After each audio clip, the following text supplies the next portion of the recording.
Okay. My son is going to bait this box. I'll let him tell you what he's going to be using. Swarm Rustler from Bob Walker. We'll give it a try again this year. And it is a squirt. Yep. So as you can see, I don't want to get over in front of them bees because, yeah, I don't want to get stung, but he just squirting it, giving it some squirts.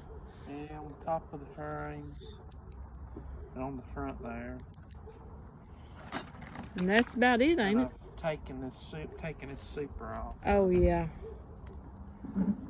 And we will see if we catch a swarm in that box.